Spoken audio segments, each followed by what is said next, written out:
두산그룹 주주님들 반갑습니다. 자산총액 30조 원 돌파를 목전에 둔 두산그룹이 재계 10위권이란 과거의 영광을 재현하기 위해 힘차게 뛰어가고 있대요. 첫걸음으로 기술 고도화 시너지 창출을 위해서 계열사 합병을 추진 중이라고 하는데 아직 갈 길은 멀죠. 힘차게 뛰어가려면 주주님들의 설득부터 먼저 해야 하죠. 적극적인 소통과 함께 이야기를 하고 있는데요. 그런데 아직도 소통이 부족하다는 주주님들의 반발이 거세지고 있습니다. 두산그룹 자산총액은 약 29조 원, 지난해 말 약 28조 원, 약 1조 원이 증가했는데요. 다 이렇게 자산 총액에 도움을 준 것은 두산 에너빌리티와 두산 바켓의 공이 크죠.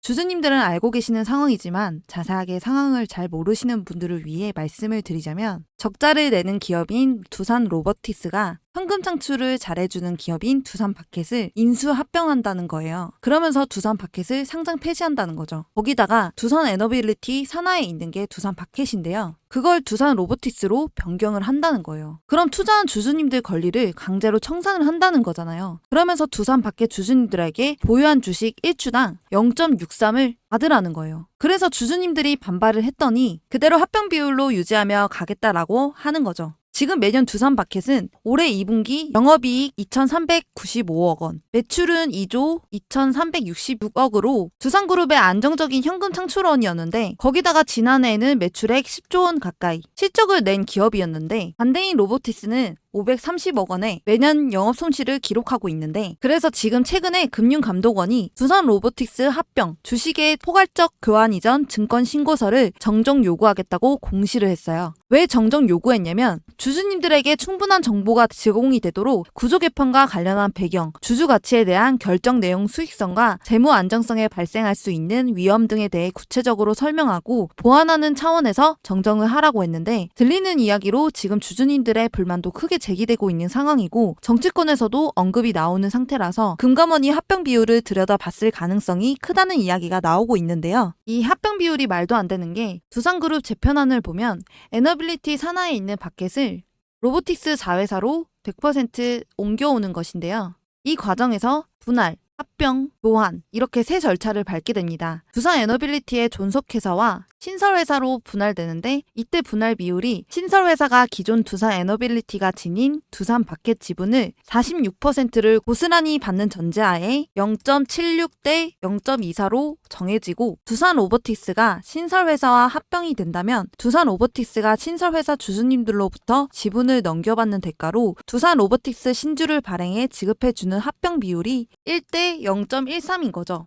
그리고 두산 바켓의 자녀 지분은 54%를 보유한 일반 주주님들과 포괄적 주식 교환을 거치는 것인데요. 또다시 두산 로보틱스의 신주를 발행해서 교환하는데 이 교환 비율이 1대 0.63으로 책정된 것이죠. 예를 들어 만약 두산 에너빌리티 주주님께서 100주를 소유하고 계신다면 두산 에너빌리티 주식 76주와 신설법인 주식 24주를 갖게 되는 건데요. 그리고 이후 합병하게 되면 신설법인 24주를 로보틱스에게 넘기고 두산 로보틱스로부터 3주, 24주 곱하기 0.13 가량을 받게 되는 겁니다. 그리고 두산 바켓 주주님이 만약 100주를 가지고 계시면 두산 바켓 주식을 모두 넘기고 두산 로보틱스 주식 63주를 받게 되는 겁니다. 이렇게 돼버리니 말도 안 되는 거죠. 주주님들이 열받을 수밖에 없는 구조인 거죠. 그래도 지금 현재 조금만의 희망은 있는데요.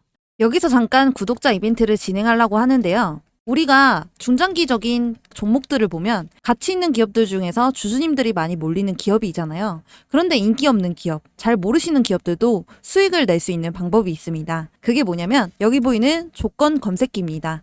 지금부터 이 검색기로 얼마만큼 수익이 안정적으로 나오는지 장점과 단점이 무엇인지를 설명해 드릴게요. 왼쪽 상단을 보면 제가 실제로 쓰고 있는 검색기인데 오늘 주주님들께 알려드릴 시가 베팅 검색기입니다. 오늘 잡아준 종목이 10개 이상 정도 보여지고 있습니다. 그래서 오늘 이 검색기가 잡아준 종목들 중에 한 종목을 하나 보여드릴게요. 자, 일단 등락률을 가장 많이 오른 순으로 해놨고 한 종목으로 블루 엠텍을 보여드릴게요. 오른쪽 차트를 보면 이 화살표들이 보이시죠? 주주님들과 좀 다른 차트일 거예요. 이 화살표가 의미하는 게 뭐냐면 바로 강력 매수 신호인데요. 저는 이거랑 검색기를 같이 병행해서 쓰고 있고 두 개를 같이 썼을 때 얼마만큼 안정적으로 수익이 나오는지 제가 지금부터 보여드리도록 할게요. 자, 일단 차트를 봤을 때 당일 일본 캔들의 화살표, 즉 매수 신호가 나왔는지부터 확인을 합니다. 자, 이 종목 화살표 나와줬죠? 그럼 우린 이 종목을 가지고 매매를 진행할 건데요. 매수 신호가 확인이 됐으면 분봉으로 넘어가요.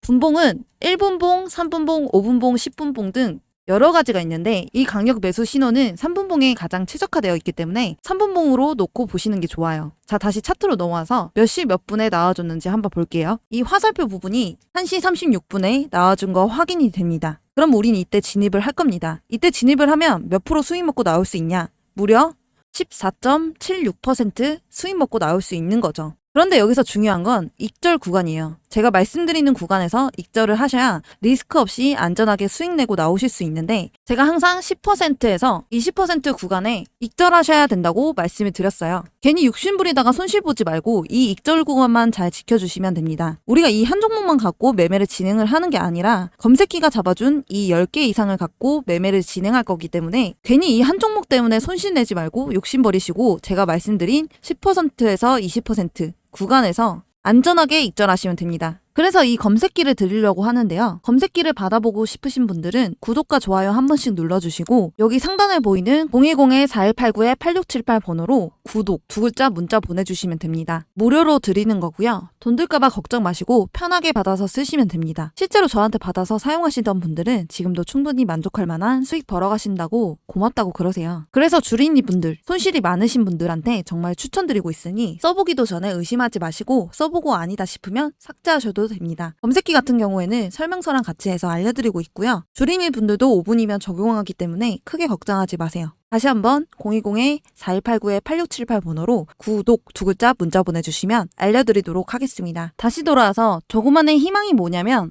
과거에 금감원의 정정 요청을 받고 합병 비율을 소액 주주에게 유리하게 바꾼 경우가 있다고 합니다. 물론 합병을 안 하는 게 좋기는 하지만 만약에 혹시나 합병이 이뤄진다면 그래도 유리하게 받는 게 좋으시잖아요. 예전에 현대오토에버도 2021년 계열사인 현대 MN소프트를 합병하는 과정에서 금감원으로부터 두 차례 정정 요구를 받고 합병 비율을 고쳤다고 하는데요. 당시 현대 MN소프트 소액 주주들은 지금의 두산 사례와 마찬가지로 대주주에게 유리하다고 주장을 해왔어요. 그래서 결국 현대오토에버와 현대 MN소프트 합병 비율은 원래 1대 0.98인데 주주님들에게 유리하게 1대 1.002로 소액주주에게 유리한 쪽으로 바꿔줬다고 하는데요. 하지만 이렇게 만약 유리하게 작용을 한다고 해도 좋은 건 두산 에너빌리티 주주님들 뿐이에요. 당연히 두산 에너빌리티 주주님들이 좋은 쪽으로 가면 좋죠. 하지만 두산 밖의 주주님들은 이렇게 유리한 비율이 작용이 안 돼서 아쉽다는 것이죠. 왜 그러냐면 두산 밖의 주주님들의 경우 평균 주가,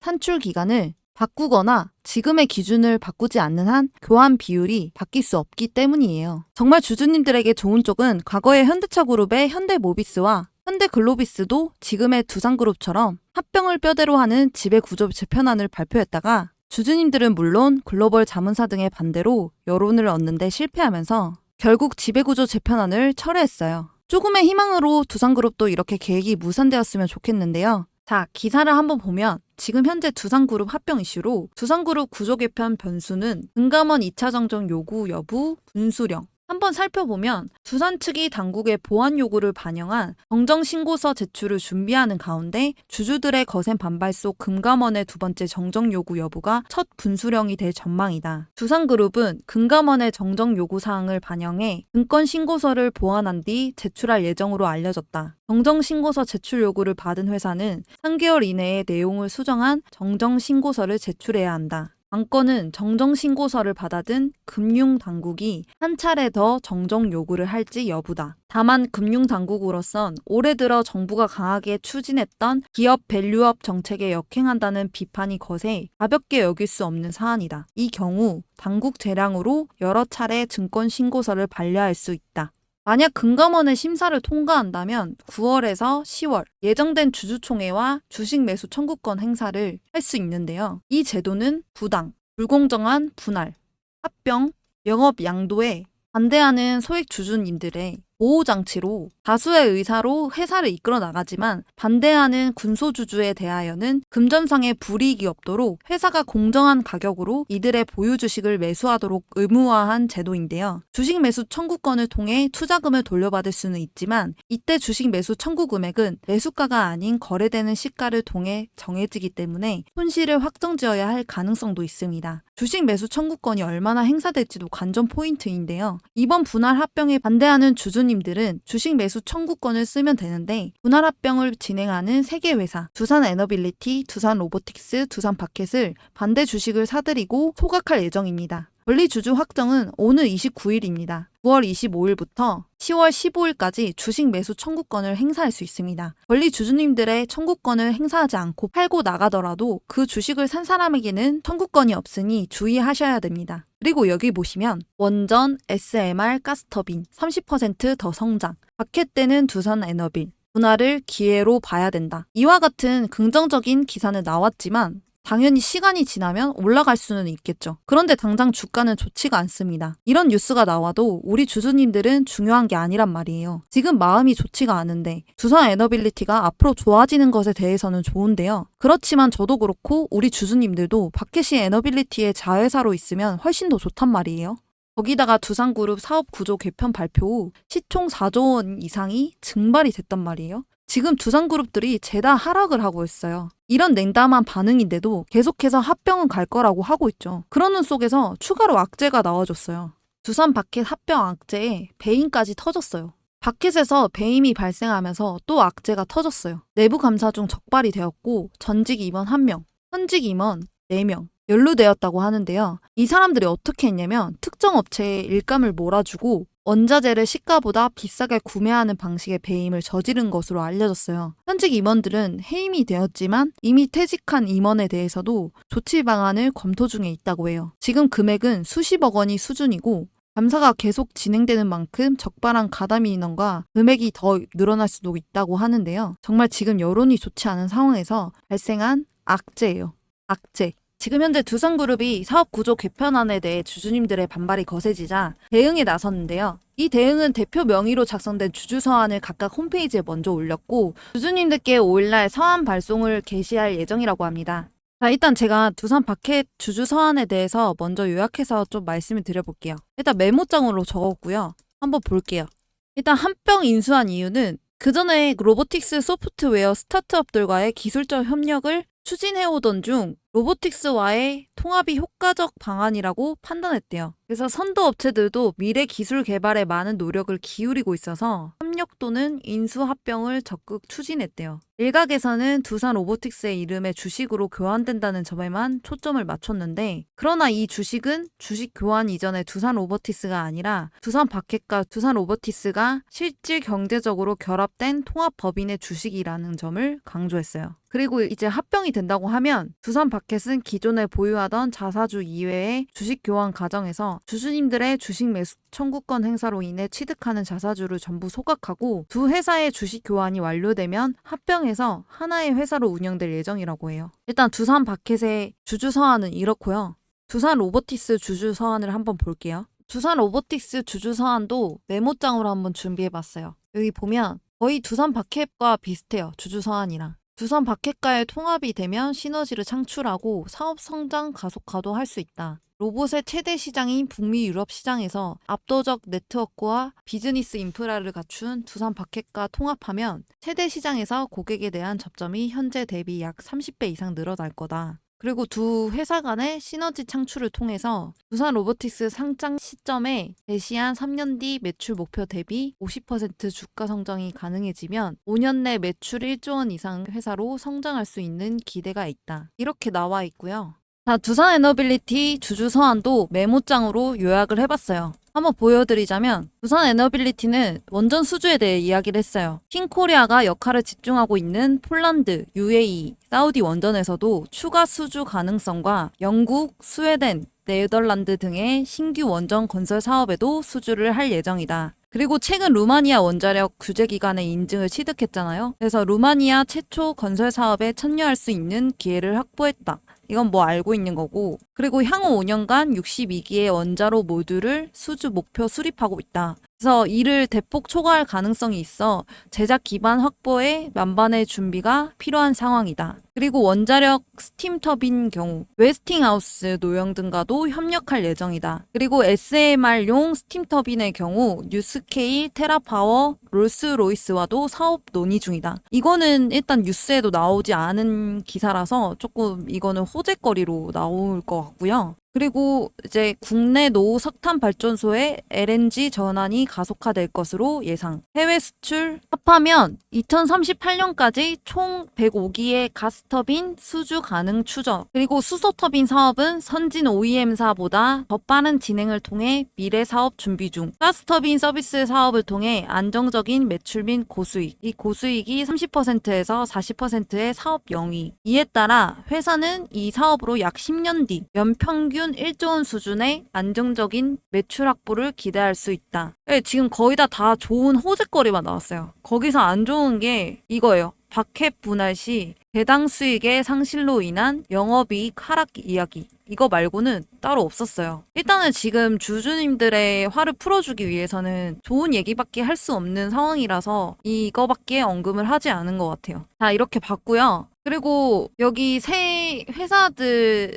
대표들은 주주 서한에서 이번 사업 구조 개편은 주주총회에서 주주들의 의사에 따라 최종 결정되는 것이고 이번 사업 구조 개편이 주주의 이익과 회사의 성장을 동시에 충족할 수 있는 좋은 기회라고 믿고 있고 미래 성장 모습을 감안해서 현명한 의사 결정을 해주실 것으로 부탁드린다고 공통적으로 이야기를 했습니다. 이렇게 나와 있는데 미래 변동성은 좋다 이거예요. 그런데 중요한 건 합병 비율이 없단 말이에요. 너무나도 불건정한 합병 비율. 그냥 변동 없이 간다는 거잖아요. 그래서 여기 기사를 보면 여기 보면 합병 비율 변동 없어. 지배 구조 개편 주주 설득 나섰지만 합병 비율 변동이 없대요. 두산 바켓과 두산 로보틱스는 합병 비율 변동이 없어요. 이렇게 해서 주주님들의 설득이 과연 될까요? 그래 뭐 주주 소환에서는 미래가 좋아질 수 있도록 노력하는 건 좋은데 근데 지금 현재는 합병 비율이 제일 중요하잖아요. 그래서 그건 변동을 안 하는 건지 그래서 여기 보면 합병에 반대하는 주주들이 주식 매수 청구권을 설정 한도 이상으로 행사할 경우 합병은 무산될 수 있다. 그리고 국민연금이 두산에너빌리티의 지분 6.78%를 보유하고 있어요. 그래서 혼자서도 주식 매수 청구권을 행사를 하게 되면 한도 6천억 원이 넘는단 말이에요. 그렇기 때문에 국민연금이 반대를 해주면 우리도 반대를 할 수 있다. 그리고 과거에 2014년도에 삼성중공업과 삼성엔지니어링의 합병 과정에서 주식 매수 청구권을 행사했고 합병은 무산됐다. 그래서 김광중 법무법인 클라스 한결 변호사님은 이렇게 말을 했거든요. 두산이 지배 구조 변경에 따른 미래 가치 상승에 대한 비전을 제대로 제시하지 못하는 상황에서 국민연금이 합병 안건에 반대하지도 않고 주식 매수 청구권도 행사하지 않는다면 배임 이슈가 제기될 수도 있다. 이렇게 말을 해요. 솔직히 지금 서한으로는 주주님들의 설득될 가능성이 거의 제로에 가깝죠. 솔직히 내일 시장이 어떻게 될지도 모르는 상황에서 이 서한의 의미는 주총 전까지 주가를 올릴 방도가 없다는 것으로밖에 보이지 않아요.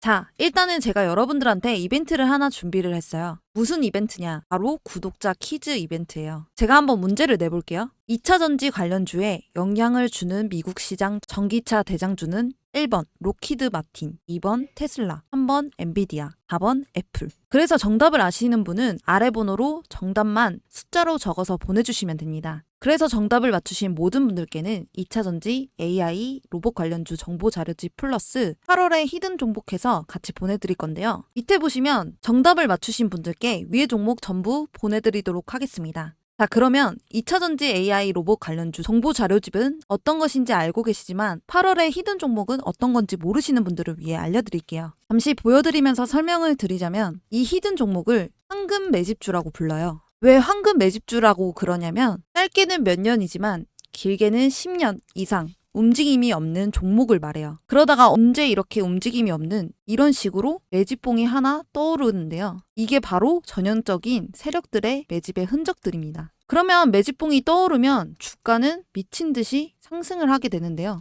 바로 이런 게 히든 종목이에요. 아까 말씀드린 것처럼 황금 매집주. 그렇기 때문에 이 황금 매집주는 발굴하기도 너무 어렵고 찾아내기도 너무 까다로워서 주주님들이 잘 못 찾으실 거예요. 그래서 수익이 많이 나시는 분들 같은 경우는 차트도 볼 줄 알고 몇십 년 동안 경력을 가져 경험과 노하우를 바탕으로 차트 분석을 하시는 분들이라 수익이 나지만 그 이외 주린이 분들이시거나 주식을 처음 접하시는 분들, 주식할 시간이 없는 직장인 분들, 차트를 계속 앉아서 볼 수 없는 분들은 분석하기도 어렵고 공부를 해야 할 시간도 없어요. 이런 분들 같은 경우에 이런 히든 종목 받아가셔서 남부럽지 않게 수익 낼 거니까 너무 힘들어하지 마시고 저와 함께 주주님들의 원금 회복을 넘어서 최소 10배에서 많게는 30배까지도 엄청난 수익률 나올 수 있도록 제가 찾아서 알려드리고 도와드릴게요. 정말 이렇게 눈으로 보시고도 주주님들이 받아가시지 않을 수는 없겠죠. 그래서 제가 하는 구독자 이벤트 여기에 010-4189-8678 번호로 정답을 보내주셔서 맞추신 분들에게는 히든 종목과 정보 자료를 전부 다 드리고 있으니까 100% 무료로 얼른 받아가세요. 오늘도 시청해주셔서 감사합니다. 더 알차고 유익한 정보를 갖고 오도록 하겠습니다.